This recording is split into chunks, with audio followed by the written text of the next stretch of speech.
Assalamualaikum warahmatullahi wabarakatuh.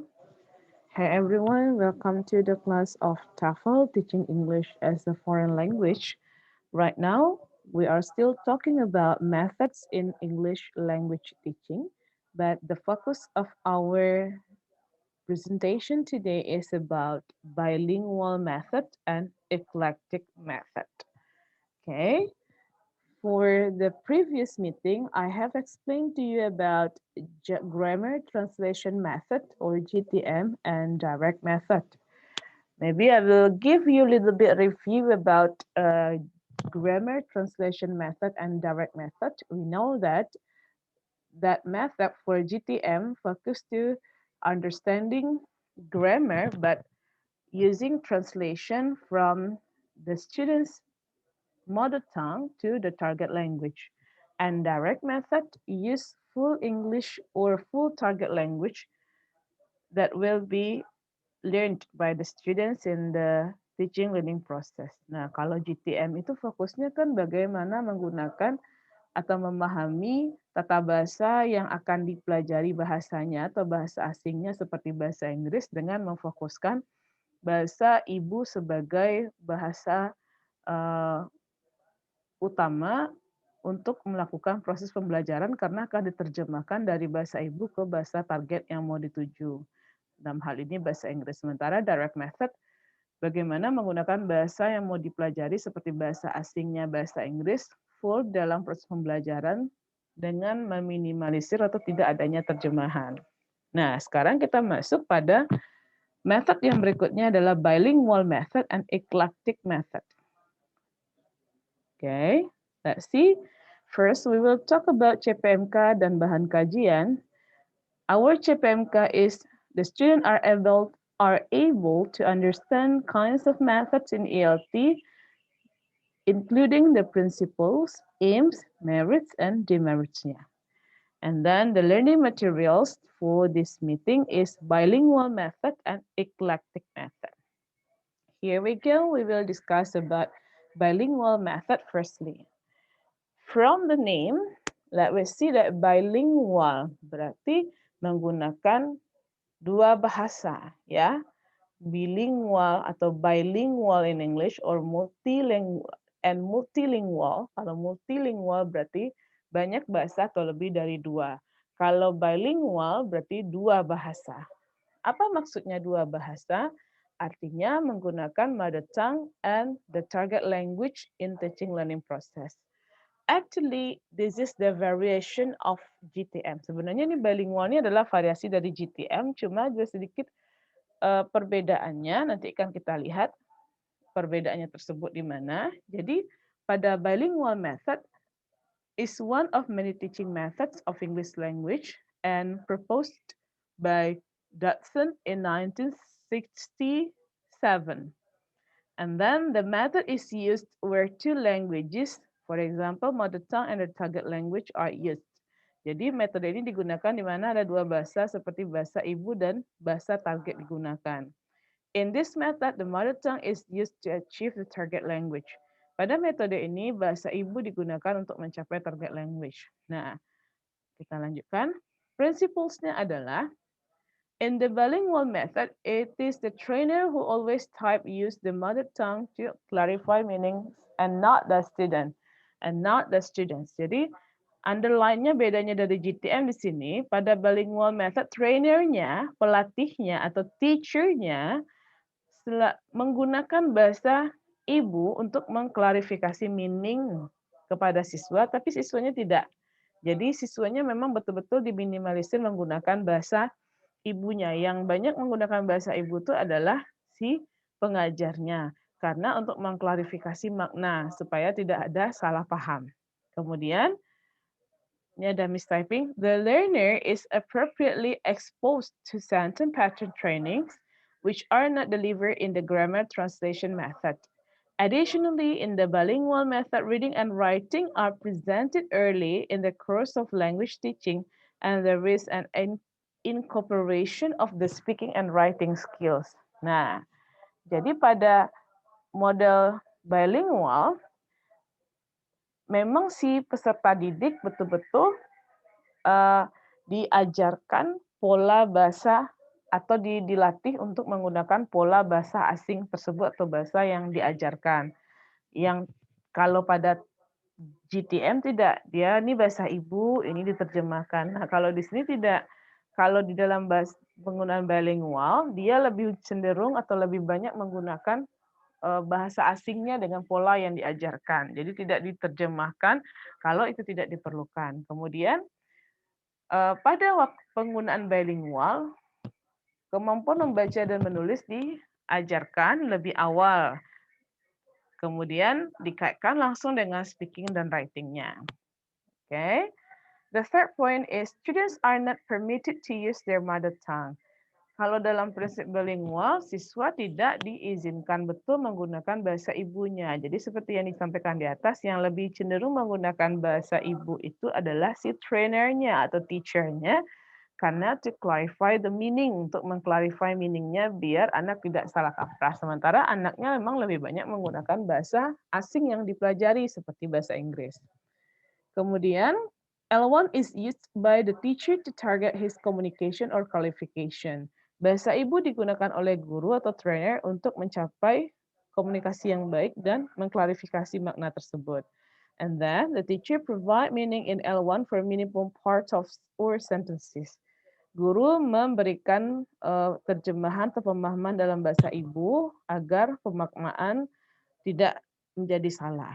Nah, itu prinsipnya. Jadi perbedaannya dengan GTM sedikit berbeda. Kalau GTM memang siswanya juga boleh menggunakan bahasa ibunya untuk menerjemahkan apa yang dia sampaikan, baik guru dan siswa keduanya diperbolehkan secara bebas. Nah, tapi pada bilingual yang teacher can use bilingual languages in the classroom, mother tongue and target language atau bahasa Inggrisnya dipadu, tapi kalau siswanya lebih diminta untuk menggunakan bahasa asing atau bahasa yang dipelajari seperti bahasa Inggris saja di dalam kelas. Jadi boleh dikatakan waktu siswanya itu menggunakan direct method, mungkin berbahasa Inggris full. Nah, kita lanjut. Merits-nya adalah kelebihannya. This method supports teacher to create the student to understand the meaning of convinced word. Jadi metode ini mendukung si guru untuk membuat anak paham pada makna. Kemudian the time which saved is applied in giving pattern practice to the students. Oke. Okay. Kemudian ada lebih menghemat waktu untuk mengajarkan pola kepada siswa. Kemudian, so an average teacher of English can teach over this method without any intricate preparation. Oke. Okay. Guru bahasa Inggris yang biasa saja juga bisa menggunakan metode ini.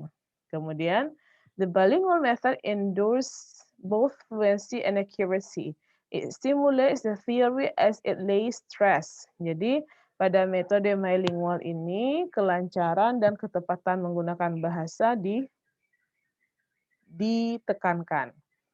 Kemudian, on speech and pattern practice, it boasts accuracy as the meaning of new words are specified in the mother tongue of the learner. Kemudian, untuk latihan berbicara dan pola-pola kalimat tata bahasanya, itu diberikan secara akurat. Kemudian, makna dari kata-kata yang baru juga diberikan kepada siswa dalam bahasa ibunya. It doesn't involve any teaching aids and is matched to all kinds of engineering colleges at rural place. Jadi tidak membutuhkan alat bantu mengajar karena dia hanya butuh mother tongue atau bahasa ibunya oleh guru dalam mengajarkan materi. Demerits-nya, the attention on the grammatical construction, not on the day-to-day conversation. Okay. Tata bahasa yang diajarkan kadang-kadang tidak bisa dipakai dalam conversation sehari-hari. Itu sama dengan GTM bahwa ketika dipelajari tata bahasanya bisa mereka, tapi digunakan dalam komunikasi agak susah karena dia terikat dengan tata bahasa betul. Karena dalam komunikasi kan tata bahasa kita campur. Nah, kemudian The teacher must be skillful or fluent in L1 and 2. Gurunya harus terampil dalam memahami bahasa ibu dan bahasa target atau bahasa yang mau dipelajari seperti bahasa Inggris. And then student become dependent on their mother tongue. Okay. Mereka cukup terikat dalam menggunakan bahasa ibunya. Ya, jadi tidak bisa sembarangan menggunakan bahasa ibunya kalau pada siswa. Oke, itulah bagian dari bilingual. Now we come to the second method adalah eclectic method. Eclectic, as we know that eclectic means that combination. According to Kumar 2013, not that eclectic method is a combination of different methods of teaching and learning approaches. Jadi, eclectic method ini merupakan kombinasi dari beberapa metode mengajar. Karena kadang-kadang one method in teaching is not enough. Satu metode kadang-kadang nggak cukup. Nah, sama dengan penggunaan, contohnya ya, kita memadukan antara GTM dengan direct method. Nah, kurang lebih seperti itu jadinya. Oke. Kemudian, the eclectic approach was born as a result of dissatisfaction of single method approach. Eclectic ini muncul karena ketidakpuasan orang pada penggunaan satu metode saja di dalam kelas. Karena kalau kita mengajar, contoh mengajarkan tata bahasa, bagusnya mungkin pakai GTM. Tapi kalau mengajarkan speaking-nya mungkin kita pakai direct method. Nah, seperti itu. Jadi kalau only one single method is not enough to represent or to deliver the material. It can also be viewed as a principal eclecticism, implying that the approach is characteristically desirable, coherence, and pluralistic to language teaching. Jadi pada eclectic ini karakternya betul-betul sangat coherent, dia berkesinambungan dan pluralistic to language teaching, menunjukkan adanya pluralistik keberagaman dalam pengajaran bahasa. Kemudian, it also involves the use of variety of language learning activities which are mostly different characteristically and may be motivated by different underlying assumption of language teaching. Jadi, menggunakan beberapa variasi kegiatan belajar karena otomatis ketika metode berganti, kegiatan belajar atau metodenya berkolaborasi, kegiatan belajarnya juga bervariasi, jadi tidak monoton. Nah, the principles of eclectic. Ali listed that the following principles of eclecticism. Teachers are given a chance to choose different kinds of teaching technique in each class period to reach the aims of the lesson. Guru bebas memilih metode atau teknik yang berbeda di dalam sebuah kelas pengajarannya untuk mencapai tujuan. And then there is flexibility in choosing any aspect or method that teachers think suitable for teaching inside the classroom. Ada fleksibilitas, tidak kaku bagi guru ketika mengajar, di mana dia bisa memilih metode yang sesuai dengan kebutuhan pembelajarannya, karakteristik peserta didiknya. Jadi kadang-kadang anak kelas A dengan kelas B bisa jadi kita menggunakan metode berbeda, bukan saja karena materinya berbeda atau targetnya berbeda, tapi karena karakteristik peserta didiknya juga berbeda. Jadi pemilihan metode itu juga dilihat dari kebutuhan peserta didik. Kemudian, learners can see different kinds of teaching technique using different kinds of teaching aids, and that help to make lesson much more stimulating and ensure better understanding of the material on the other hand. Jadi ketika teknik berbeda, metode berbeda, tentu variasi pengajaran akan nampak oleh siswa. Tentu nanti akan memunculkan juga alat bantu pengajaran akan berbeda, sehingga siswa lebih antusias dalam proses belajar. Kemudian, solving difficulties that make image from the presentation of the textbook materials, and it saves both time and effort in presentation of language. Jadi, akan mencarikan masalah, akan memberikan solusi atas permasalahan dalam pembelajaran, kemudian juga akan memberikan solusi terbaru untuk materi ajar sumber belajar yang baru karena implementasi metode dan tekniknya juga berbeda-beda. Oke. And then Gale stated that principal electivism challenged the teacher to ensure that every decision about classroom instruction and activities is based on a thorough and holistic understanding of learning theories and related to pedagogies in terms of the purpose and context of language teaching and learning, the needs of the learners, material available, how language is learned, and what teaching is all about. Nah, Geo juga menambahkan penggunaan eklektik ini, okay, juga sangat baik karena ketika guru memilih perpaduan metode dalam mengajar atau teknik, dia akan mempertimbangkan ini, okay, mempertimbangkan understanding learning theories, teori belajar. Karena kalau kita memilih memadukan itu tentu kita prinsip pembelajarannya tahu. Misalnya anak ini dia butuh materinya apa? Misalnya dia butuh memahami tata bahasa dan butuh juga berbicara. Itu pemahaman pada materi itu. Nah, kemudian kita akan lihat dari kepentingan dia memahami tata bahasa dan eh, keinginan berkomunikasi secara lisan, apa metode yang cocok? Nah, kemudian dia akan memandang lagi related pedagogis, oke, kompetensi atau hal-hal terkait dengan pengajaran. Misalnya dia mempertimbangkan media apa yang cocok untuk mengajarkan tata bahasa dengan speaking, kemudian bagaimana nanti cara menyampaikannya, kemudian terkait lagi bagaimana langkah mengajarnya, bagaimana cara menilainya, itu yang pedagogis. Bagaimana nanti respon peserta didik, apakah dia mampu atau tidak. Nah, jadi ketika guru menggabungkan metode itu yang menjadi pertimbangannya. Kemudian apa lagi? Dilihat lebih lanjut, si guru juga mempertimbangkan tujuan dan konteks dari pengajaran tersebut.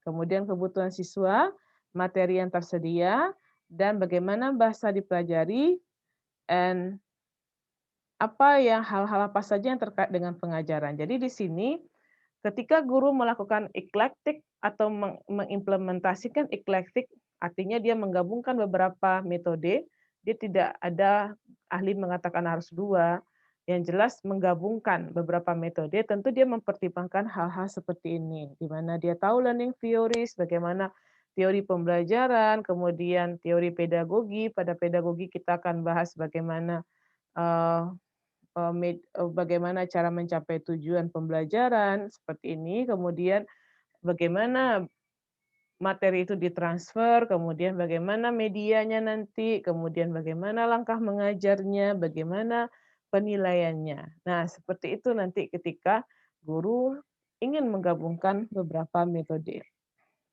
Lanjut, kita lihat merits-nya. It connects classroom experience to daily life activities of the learners. Okay. Menghubungkan pengalaman belajar di kelas dengan kehidupan sehari-hari itu kelebihannya karena dia bisa dikombinasikan itu, jadi tidak kaku metodenya. Learning is not strange because the activities are real life. Mengajar itu belajar bukan sesuatu yang aneh atau sesuatu yang menjemukan karena dia seperti apa yang mereka temukan dalam kehidupan sehari-harinya yang mau diajarkan. And then according to Kumar, the purpose of advocating for eclectic method is to connect life experiences to the ideas presented in the learning of the language. Nah, ini didukung oleh pendapat Kumar bahwa kalau tujuan dari eclectic itu bagaimana menghubungkan pengalaman siswa dengan proses belajar, ya, sehingga pembelajaran menjadi menyenangkan dan tidak membosankan. And then the type of learning activities teachers, ini ada koma di sini ya, teachers select are often directly related to their experiences in real world. Nah, ini konsepnya sama, bahwa kegiatan belajarnya terkait dengan kehidupan sehari-hari. And then this help learners not to look at learning and classroom as a threat, but as an extension of the home environment. Siswa akan melihat proses belajar itu bukan satu ancaman, tapi dia melihat bahwa proses belajar itu adalah lingkungan di rumah yang dibawa ke sekolah. Nah, jadi contohnya yang real life itu seperti ini misalnya. Jadi misalnya anak akan belajar mengenai tax procedures. Nah, yang real life itu apa, text procedure kita tahu bagaimana dia cara melakukan sesuatu, membuat sesuatu. Nanti kita bawakan contoh seperti dalam kehidupan sehari-hari, apa yang biasa mereka buat, misalnya how to make noodle. Jadi ketika dia digunakan untuk belajar speaking, mungkin guru akan memakai metode A misalnya. Untuk mengajarkan grammarnya terkait dengan procedure text, dia akan menggunakan metode B. Sehingga anak mengkombinasikannya atau melihat proses pembelajaran itu menyenangkan karena kombinasinya menarik gitu, ya. Meanwhile demerits-nya, kelemahannya tidak ada, ini maknanya apa, tidak ada pembatasan berapa metode yang mau di-eclectic atau digabung. Jadi how many methods should be combined in order for one to call the combination as eclectic? 2, 3, or 4? Belum ada. Belum ada. Non-known literature gives the detail or clarification and how many methods one should combine. Jadi belum ada demerits-nya, belum jelas berapa metode itu dikatakan eclectic. Nah, artinya berapa jumlah metode atau teknik dikombinasikan, belum ada literatur yang menyatakan dengan jelas. Second question relate to how one develop into eclectic teacher. Eclecticism is a continuum from single method to simple combination to complex combination as one gains more experience. Jadi yang keduanya adalah bagaimana mengembangkan eclectic method itu oleh seorang guru. Oke, bagaimana dia harus misalnya ada metode A, ada metode B, kan ada langkah-langkah mengajarnya itu. Nah, langkah mengajar metode A dengan B ada. Untuk menggabung itu, belum ada gambaran yang jelas bagaimana prosesnya. Nah, jadi itu kelemahannya. Mau digabung, bagaimana esensi penggabungannya belum nampak. Nah, kemudian berapa metode yang mau digabung juga belum ada ahli yang menyampaikan. Oke, jadi itulah dua materi kita hari ini, bilingual method dan eclectic. Kalau bilingual adalah menggunakan dua bahasa dalam proses belajar mengajar, yang mana biasanya bahasa yang digunakan adalah mother tongue, bahasa ibunya, dan bahasa yang mau dipelajari atau bahasa target atau L2. Dalam hal ini bahasa Inggris. Nah, kalau pada grammar translation method memang fokusnya adalah memang mother tongue itu menjadi sumber pembelajarannya untuk diterjemahkan ke bahasa asing yang mau dipelajari. Sementara pada bilingual, gurunya yang lebih banyak menggunakan, sementara siswanya tetap menggunakan bahasa target yang mau dipelajari seperti bahasa Inggris. Nah, metode kedua adalah eclectic. Eclectic ini adalah penggabungan dari beberapa metode dalam mengajar untuk mencapai tujuannya. Kenapa digabung? Karena satu metode tidak cukup untuk merepresentasikan materi yang mau dipelajari. Sehingga penggabungan metode akan lebih baik untuk mencapai tujuan.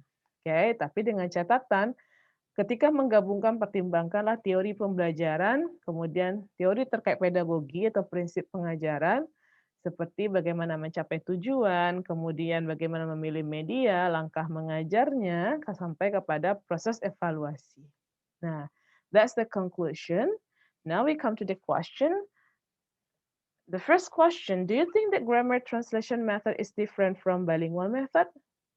Okay. If you answer yes or no, you have to state your argument. Okay. Question number 2, why does eclectic method come up? Okay. Write your answer in a piece of paper and then take the photo and save the data or convert into Word or PDF and send to e-learning. Okay. I think enough for the presentation today. Thank you for your attention. See you in the next presentation and bye-bye. Assalamualaikum warahmatullahi wabarakatuh.